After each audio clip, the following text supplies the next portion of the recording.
মেয়ে মানুষেরাই সম্পূর্ণ অচেনা পর মানুষগুলোকে আপন করে নেওয়ার ক্ষমতা রাখে।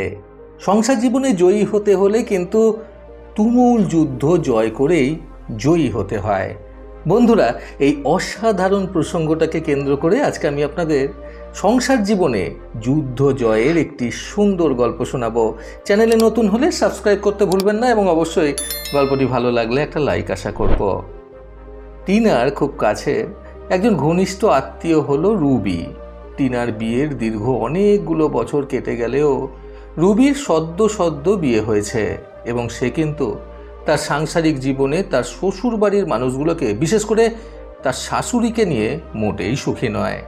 বিয়ের কয়েক মাস পরেই রুবি রাগারাগি করে বাপের বাড়ি চলে আসে। বাপের বাড়িতে থাকতে এসে রুবি টিনার বাড়িতে আসে কিছুক্ষণ গল্প করার জন্য। তখন টিনা রুবির বাপের বাড়ি চলে আসার সমস্ত ঘটনাটা শুনে রুবিকে তার জীবনের ঘটে যাওয়া একটি ঘটনার কথা বলতে শুরু করে। টিনা রুবির সাথে টিনার দুই মা অর্থাৎ নিজের মা এবং শাশুড়ি মায়ের প্রসঙ্গে একটি গল্প শুনিয়ে বলতে লাগলো। টিনা রুবিকে বলল, জানিস রুবি, আমার বৈবাহিক জীবনে ঘটে যাওয়া একটি স্মরণীয় ঘটনার কথা আজকে তোকে শোনাই। বিয়ের 5 মাসের মাথায় একদিন বাপের বাড়িতে এসে মাকে বললাম, আমি আর সংসার করব না, আজ থেকে এই বাড়িতেই থাকবো। মা শুনে বলল, অসুবিধা কি আছে, আর তোর বাবার এত বড় বাড়ি এমনিই পড়ে আছে, তাই এসেছিস যখন সব জিনিসপত্র গুছিয়ে নিয়ে এসেছিস তো? আমি বললাম, না, কিছুই তো আনিনি। মা বলল, সে কি, এভাবে কেউ খালি হাতে আসে? তাই এসেছিস যে জামাই জানে? আমি বললাম, না বলেই এসেছে। মা আবার বলল, জামাইকে বলে আসবি তো, শাশুড়ি মানুষটা খারাপ জানি, জামাই তো ভালো, ওকে না বলে চলে আসাটা ঠিক হয়নি তোর। তুই ফিরে যা, জিনিসপত্র সব গুছিয়ে নিয়ে চলে আয়, সেই সঙ্গে জামাইকেও নিয়ে চলে আয়। শাশুড়িকে জব্দ করতে হলে ছেলেকে ঘরে রেখে এলে হবে না। বর ভালো হলে ঘর ছাড়লেও বরকে কখনো ছাড়তে নেই। ঘর বর দুটোই ছেড়ে দিলে মেয়েদের জীবন থেকে তো সংসারটাই চলে যায়। জামাই তোর কথা ফেলতে পারবে না, বরং জামাইকে নিয়েই তুই এই বাড়িতে থাক। মায়ের এই ধরনের কথা শুনে তো আমি অবাক। মা কখনোই এই সুরে কথা বলেনি। হঠাৎ এইভাবে কথা বলাতে মাকে বললাম, তুমি কি বলছো এইসব? আমি তো বিশ্বাসই করতে পারছি না। এতদিন পর তুমি আমার দুঃখটা বুঝতে পারলে মা। আমার মা তখন আমাকে বলল, যতই হোক তুই আমাদের আদরের মেয়ে। আমি তখন বেশ আনন্দিত হয়ে বললাম, ঠিক বলেছ, কিন্তু তোমার জামাই মনে হয় রাজি হবে না। মা বেশ জোর দিয়ে বলল, সব হবে, কায়দা করে বলবি, দেখবি বরফ গলে জল হয়ে গেছে। মায়ের কথা শুনে আমি সেদিনই শ্বশুর বাড়িতে ফিরে গেলাম। বুঝলাম মা যে বুদ্ধিটা দিয়েছে ওটাই প্রয়োগ করতে হবে। জীবনে কি চেয়েছিলাম আর কি হয়ে গেল সেটাই তখন ভাবছিলাম। আমার বিয়ের জন্য যখন দেখাশোনা শুরু করলো আমার বাবা, আমি তখন মাকে বলেছিলাম, আমি বিয়ে করব না মা, ব্যাচেলার থাকব। আমার এমন কথা শুনে মা তো হেসে লুটোপুটে।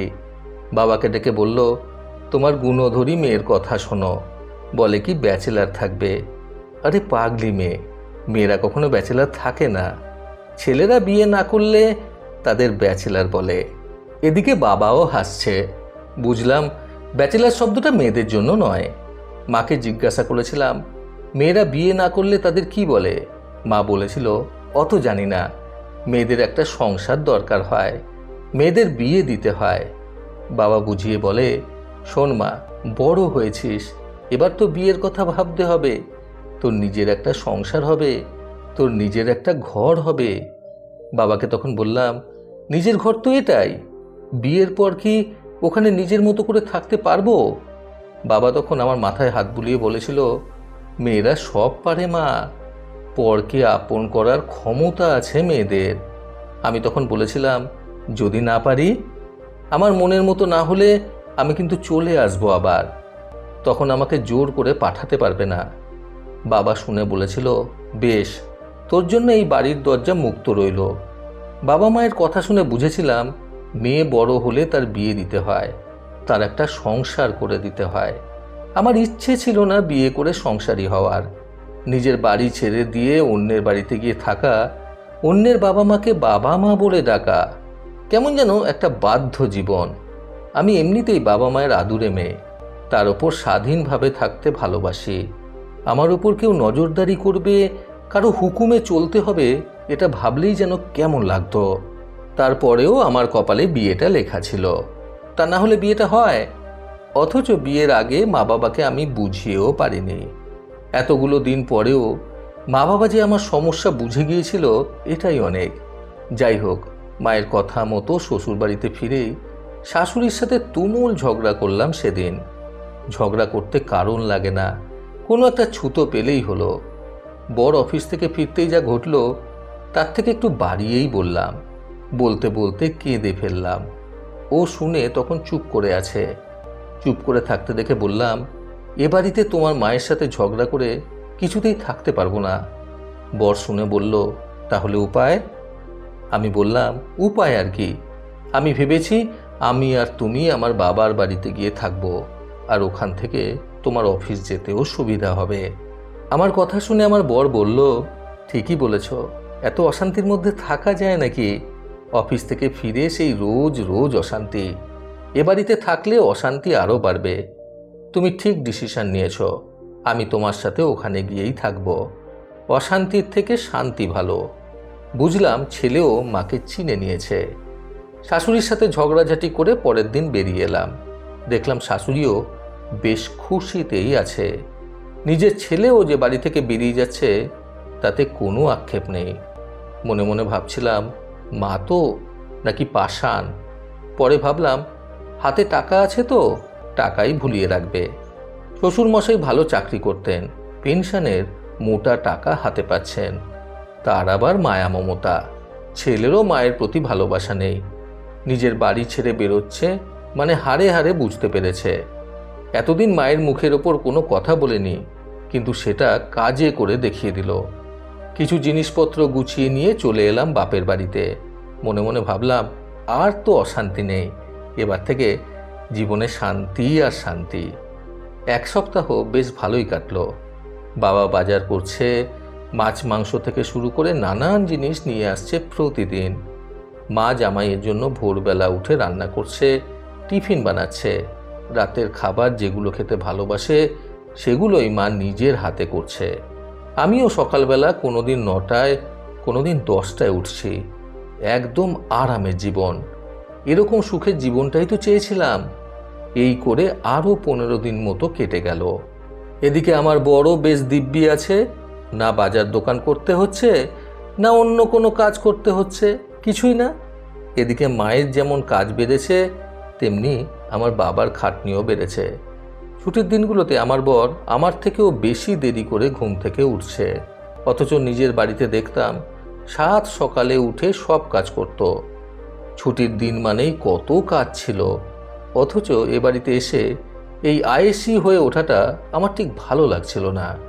অথচ আমার বাবা মায়ের খাটনি দেখে খারাপ লাগতো। রবিবারের একদিন সকালে প্রচণ্ড চিৎকারে আমার ঘুম ভাঙল। নিচে নেমে গিয়ে দেখি আমার বাবার সাথে বরের কথা কাটাকাটি চলছে। আমার বর দেখি বাবাকে ভীষণ উল্টো পাল্টা কথা বলে অপমান করছে। দেখে তো ভীষণ খারাপ লাগলো। বরকে বললাম, তুমি মানুষ না অমানুষ? দেখতে পাচ্ছ না একজন বয়স্ক মানুষ, তুমি এইভাবে বলছো, তোমার লজ্জা করে না? আমার বর বলল, তোমার তো বলার কোনো অধিকার নেই এখানে। তুমি যখন আমার মায়ের সাথে এরকম খারাপ কথা বলতে, আমি তো তোমাকে কখনো কিছুই বলিনি। পরে তোমাকে শান্ত মেজাজে বুঝিয়েছি, তুমি কিন্তু আমার কথা বোঝোনি। তাহলে আমাকে তুমি বোঝাচ্ছ কেন? আজ যদি এইটুকুতে তোমার খারাপ লাগে, তাহলে এই 4-5 মাস ধরে আমার মাকে কত খারাপ কথা বলেছ ভাবো, তাহলে আমার কতটা খারাপ লেগেছে। আমি তো তোমার সাথে খারাপ ব্যবহার করিনি, তাই আজ তুমিও এভাবে আমাকে বলতে পারো না। এই ব্যাপারটার পর থেকে দেখলাম বাবা মায়ের মধ্যে প্রায় ঝামেলা হয়ে যাচ্ছে। মায়ের বয়স বাড়ছে, সকাল সকাল উঠে রান্না করাটাও মায়েরও কষ্ট হচ্ছে। নিজেরই খারাপ লাগছিল বেশি। ভাবলাম আমিও সকাল সকাল উঠে মায়ের হাতে হাতে কাজটা করে দেব। কদিন করার চেষ্টা করলাম, দেখলাম আমার কাজ মায়ের ঠিক পছন্দ হচ্ছে না। মা কথায় কথায় বলতে লাগলো, আমার সংসারে কাজকর্ম আমি যতটা ভালো বুঝি তুই অতটা বুঝবি না। গভীরভাবে ভাবলাম এই সংসারটা আমার মায়ের, আমার নয়। মাকে কিছু বললাম না, আর ভুল বুঝতে পারলাম। নিজের মা যদি তার সংসারটা ছেড়ে না দেয়, শাশুড়িই বা সহজে ছেড়ে দেবে কেন? আমি উপলব্ধি করলাম মায়ের কষ্টটা যতটা সহজে বুঝতে পেরেছিলাম, শাশুড়িকে সেইভাবে বুঝতে পারিনি। হয়তো আমাকে অনেক কথা বলেছে, কিন্তু তার থেকেও তো বেশি আমি বলেছি। খারাপ লাগছিল নিজের ভুলের জন্য। কদিন পর বরকে বললাম, এখানে থাকবো না, ওই বাড়িতেই ফিরে যাব। বর বলল, কেন? এখানে তো ভালোই আছে। আমি বললাম, কিন্তু আমি ভালো নেই। বর আবারও বলল, তাতে কি, আমি তো আছি। বরকে বুঝিয়ে সুঝিয়ে একদিন সকালে ব্যাগ গুছিয়ে নিয়ে বেরোবো বলে রেডি হয়েছি। দেখলাম আমার মায়ের মুখটা বেশ হাসি হাসে। আমি যে চলে যাচ্ছি তাতে মায়ের কোনো আক্ষেপ নেই। মা শুধু বলল, আবার আসিস। একটি বারের জন্য আটকালো না। আমি ফিরলাম শ্বশুর বাড়িতে। আমি ফিরে যাওয়াতে শাশুড়ি দেখলাম দারুণ খুশি। দুপুরে আমার পছন্দ মতো রান্না করেছেন। আমি যেটা ভালোবাসি সেটাই রেঁধেছেন। আলু পোস্ত, মসুর ডাল, বেগুন ভাজা আর আমের চাটনি। কি তৃপ্তি করে খেলাম। খাওয়ার পর শাশুড়ি আমার পাশে এসে বললেন, এটা সংসার, এখানে এভাবেই যুদ্ধ করে থাকতে হয়। তরকারির কোনোটাতে ঝাল বেশি হবে, কোনোটাতে কম ঝালেও ভালো লাগে। তাই বলে খাওয়া দাওয়া ছেড়ে দিলে হবে? ঝগড়া তো হবেই। ঝগড়া করো সংসারে থেকেই। সংসার থেকে বেরিয়ে গেলে যেখানেই যাও দুদিনের জন্য সেখানে ভালো লাগবে, কিন্তু তোমাকে কেউ সংসার দেবে না। মেয়েদের নিজের একটা সংসার লাগে, সেই সংসারটা তুমি এখানেই পাবে। আমি যেমনটা পেয়েছি আমার শাশুড়ির থেকে। বৌমাদের পছন্দের মানুষ শাশুড়ি কখনো হয় না, আর শাশুড়ির পছন্দের মানুষ বৌমা কখনো হবে না। খুব কম মানুষই আছে দুজনের পছন্দে দুজন আছে। এই লড়াই চলে আসছে সেই কোন কাল থেকেই, কোথাও কম তো কোথাও বেশি। তারপরেও থাকতে হবে, সংসার করতে হবে। ঘটি বাটি পাশাপাশি থাকলে ঠোকাঠুকি তো হবেই, তাই বলে বেরিয়ে যেও না, এটাই জীবন। এই কথা বলে নিজের কথা শেষ করার পর টিনা একটা দীর্ঘ নিঃশ্বাস ছেড়ে আবারও বলল, তারপর থেকে 30 বছর কাটিয়ে ফেলেছি। নিজের একটা সংসার হয়েছে, শাশুড়ির সাথে ঝগড়া করেছি, হয়তো দুদিন কথাও বলিনি, তবে সংসার ছেড়ে বেরিয়ে যায়নি। আজ 5 বছর হলো শাশুড়ি নেই। ভীষণ মিস করি শাশুড়ি নামক প্রতিদ্বন্দ্বীকে। আজ খেলার মাঠ পুরো ফাঁকা, ভালো লাগে না এই ফাঁকা মাঠে গোল দিতে। জীবনটা ফুটবল খেলার মতো, সংসার হলো বড় মাঠ। প্রতিদ্বন্দ্বী না থাকলে গোল দিয়ে কি মজা? এত বড় বাড়িটায় আমি একাই খেলছি, এই খেলাটা ঠিক জমছে না আর। কারণ জমানোর মানুষটাই তো নেই। মানুষটা ঝগড়া করত, শাসন করত, মাঝে মধ্যে রণচণ্ডীর মূর্তি ধরে বাড়ি মাথায় করত। কিন্তু আমার অসুখ বিসুখ করুক, জ্বর সর্দি হোক, তুলসী পাতার রস, বাসক পাতার পাচক, জ্বরে মুখ খারাপ হয়ে গেলে পলতা পাতার বড়া, এগুলো মুখের কাছে ধরত ওই মানুষটাই। আমার জ্বর হলে মাঝরাতে উঠে এসে দরজার কড়া নেড়ে ছেলেকে বলতো, থার্মোমিটার দিয়ে দেখ জ্বরটা আর আছে কিনা। আমার শরীর খারাপ দেখলে ছেলেকে বলতো, রোজ রোজ কিসের অফিস, কামাই কর একদিন, তোর বউ, তুই না দেখলে কে দেখবে? আজ এতগুলো বছর পরেও পুরো বাড়িটাই আমার নিজের, পুরো সংসারটাই আমার নিজের, কিন্তু মন খারাপের একরাশ দুঃখ বুকের মধ্যে জমেছে। যার থাকাটা মাঝে মধ্যে অস্বস্তি লাগতো, তার না থাকাটা কিছুতেই স্বস্তি দিচ্ছে না। আমরা মেয়েরা বাবার বাড়িতে যতটা অধীনে থাকি তার থেকে বেশি মুক্ত থাকি নিজের সংসারে। শাশুড়ি মারা যাওয়ার আগেই আমার মা চলে গেল। তারপরে একদিন শাশুড়িও মায়া কাটিয়ে চলে গেল। শাশুড়ির বেশ কিছু গহনা মারা যাওয়ার বছর 3 আগে আমাকে দিয়ে গেল আর বলল, এগুলো সব তোমার। সেদিন শাশুড়ির আলমারিটা গোছানোর সময় গহনার বাক্স বের করতে গিয়ে বাক্সের এক কোণে সযত্নে রাখা একটা চিঠি দেখতে পেলাম। চিঠিটা লিখেছিল আমার মা আমার শাশুড়িকে। তখন তো আর মোবাইল ছিল না। চিঠিটা পড়তে গিয়ে আবিষ্কার করলাম 30 বছর আগের একটা সত্যকে। মনের মধ্যে যা ছিল আবছা, এক লহমায় সব কিছু পরিষ্কার হয়ে গেল। আমার মা লিখেছিল, প্রিয় দিদি, মেয়ে আমার বাড়িতে পৌঁছেছে। তোমার কথা মতো কাজ শুরু করে দিয়েছি। কথা দিচ্ছি 1 মাসের মধ্যেই তোমার বাড়িতে পাঠিয়ে দিতে পারবো। বুঝতেই তো পারছো, মেয়ে আমার উড়নচণ্ডী। এই উড়নচণ্ডী মেয়েকে নিয়ে চিন্তার শেষ নেই। তোমার কথা মতোই আমি ওকে বলেছি ওই বাড়ি ছেড়ে চলে এসে এখানে থাক। যেমনটি বলেছ ঠিক তেমনটি করেছি সব। ভয় হয় খুব, ওই মেয়ে কি করে সংসার করবে। তবে তুমি যখন আছো চিন্তা নেই। শ্বশুরবাড়িটা মেয়েদের বড় সম্মানের জায়গা। আমি চাই ওর একটা নিজের সংসার হোক। আর যাই হোক, বাপের বাড়িতে মেয়েরা দিনের পর দিন থাকলেও মেয়েদের সংসারটা কিন্তু ওখানে হয় না। মনে পড়ে যাচ্ছিল সেই 30 বছর আগে মায়ের কথাগুলো। মা যখন বলেছিল সব ছেড়ে চলে আসতে, অবাক হলেও মায়ের ওই কথাগুলোর মধ্যে যে নিপুণ কৌশল ছিল আমি সেদিন ধরতে পারিনি আমার বরের নিপুণ অভিনয়ও। ভেবেছিলাম মা আমাকে প্রশ্রয় দিচ্ছে। আমার ধারণাটা ভুল ছিল। শ্বশুরবাড়ি থেকে যখন চলে এসেছিলাম তখন শাশুড়ি মাকে দেখেছিলাম মুচকি মুচকি হাসতে।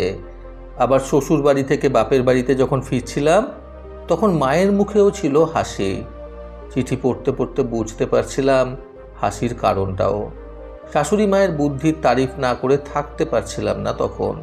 সত্যিই তো, ওই কৌশল প্রয়োগ না করলে এমন সুন্দর করে সংসারটাও যে হতো না আমার।